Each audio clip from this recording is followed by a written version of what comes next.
السلام عليكم ورحمة الله وبركاته، مشاهدي القناة ومتابعي الأفاضل. النهاردة أنا هتكلم عن حلقة، في هذه الحلقة عن النيل. وكلكم تعلمون ما هو النيل، ولكن لماذا النيل يتكلم مصري؟ النيل هويته مصر وهويته مصرية، رغم أن النيل يتسع ويطل على 10 دول ويمر بها، ولكن لو أصدر التاريخ بطاقة هوية لنهر النيل لصدر باسم النيل مصري ومصري صرف. وسيكتب هذا التاريخ في خانة البطاقة جنسيته مصري. لماذا؟ لأنه لم يفعل ولم يقم شعب مع هذا النيل ويتعامل معه، مع هذا النهر العظيم، كمثل ما فعل المصريون معه. المصريون جعلوه أحد آلهتهم قبل التوحيد وروضوا الفيضان، وكانوا أول من حفر الترع وبنوا السدود واعتمدوا على طاقتها الكهربائية.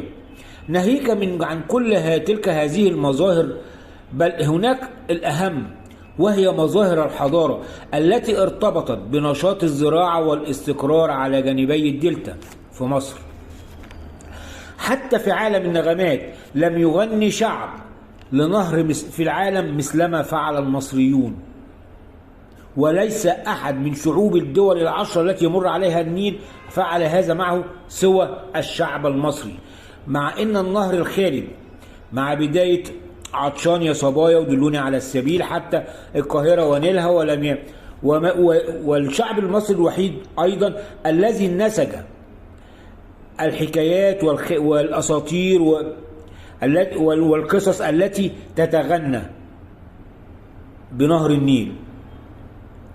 وهناك أيضا ما هي تخوف الأطفال، اللي هي الندهات وبطولات قصص الرعب بتاعت الأطفال، هذا وذاك. تلك هي الرابطة التاريخية والإنسانية الوثيقة بين نهر وشعب. من المستحيل أن تذهب أدراك الرياح في يوم ما، فللنيل حراس عيونهم لا تعرف النوم، والتاريخ يشهد. وكما قال أمير الشعراء أحمد بيك شوقي: وتطل بين قوى الحياة جوالا لا تستقر، دوائلا لا تمحق. نهر النيل، إنه نهر النيل. فإذا نهر النيل يتكلم مصري لأنه جنسيته مصرية، أبا عن أما عن جدا. والسلام عليكم ورحمة الله وبركاته. خالد محرم. السلام عليكم ورحمة الله وبركاته، مشاهدي القناة ومتابعي الأفاضل. النهاردة أنا هتكلم عن حلقة، في هذه الحلقة عن النيل. وكلكم تعلمون ما هو النيل، ولكن لماذا النيل يتكلم مصري؟ النيل هويته مصر وهويته مصرية، رغم أن النيل يتسع ويطل على 10 دول ويمر بها، ولكن لو أصدر التاريخ بطاقة هوية لنهر النيل لصدر باسم النيل مصري ومصري صرف. وسيكتب هذا التاريخ في خانة البطاقة جنسيته مصري. لماذا؟ لأنه لم يفعل ولم يقم شعب مع هذا النيل ويتعامل معه، مع هذا النهر العظيم، كمثل ما فعل المصريون معه. المصريون جعلوه أحد آلهتهم قبل التوحيد وروضوا الفيضان، وكانوا أول من حفر الترع وبنوا السدود واعتمدوا على طاقتها الكهربائية. ناهيك عن كل تلك هذه المظاهر، بل هناك الأهم، وهي مظاهر الحضارة التي ارتبطت بنشاط الزراعة والاستقرار على جانبي الدلتا في مصر.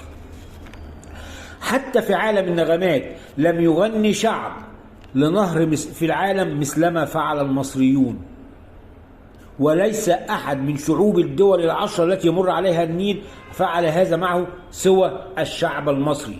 مع أن النهر الخالد مع بداية عطشان يا صبايا ودلوني على السبيل حتى القاهرة ونيلها والشعب المصري الوحيد أيضا الذي نسج الحكايات والأساطير والقصص التي تتغنى بنهر النيل.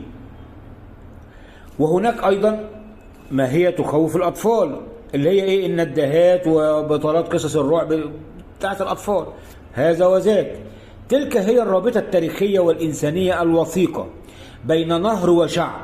من المستحيل أن تذهب أدراك الرياح في يوم ما، فللنيل حراس عيونهم لا تعرف النوم، والتاريخ يشهد. وكما قال أمير الشعراء أحمد بيك شوقي: وتطل بين قوى الحياة جوالا لا تستقر، دوائلا لا تمحق. نهر النيل، إنه نهر النيل. فإذا نهر النيل يتكلم مصري لأنه جنسيته مصرية، أبا عن أما عن جدا. والسلام عليكم ورحمة الله وبركاته. خالد محرم. السلام عليكم ورحمة الله وبركاته مشاهدي القناة ومتابعي الأفاضل. النهاردة أنا هتكلم عن حلقة، في هذه الحلقة عن النيل. وكلكم تعلمون ما هو النيل، ولكن لماذا النيل يتكلم مصري؟ النيل هويته مصر وهويته مصرية، رغم أن النيل يتسع ويطل على 10 دول ويمر بها، ولكن لو أصدر التاريخ بطاقة هوية لنهر النيل لصدر باسم النيل مصري ومصري صرف. وسيكتب هذا التاريخ في خانة البطاقة جنسيته مصري. لماذا؟ لأنه لم يفعل ولم يقم شعب مع هذا النيل ويتعامل معه، مع هذا النهر العظيم، كمثل ما فعل المصريون معه. المصريون جعلوه أحد آلهتهم قبل التوحيد، وروضوا الفيضان، وكانوا أول من حفر الترع وبنوا السدود واعتمدوا على طاقتها الكهربائية. ناهيك عن كل تلك هذه المظاهر، بل هناك الأهم، وهي مظاهر الحضارة التي ارتبطت بنشاط الزراعة والاستقرار على جانبي الدلتا في مصر. حتى في عالم النغمات لم يغني شعب لنهر في العالم مثلما فعل المصريون، وليس أحد من شعوب الدول 10 التي يمر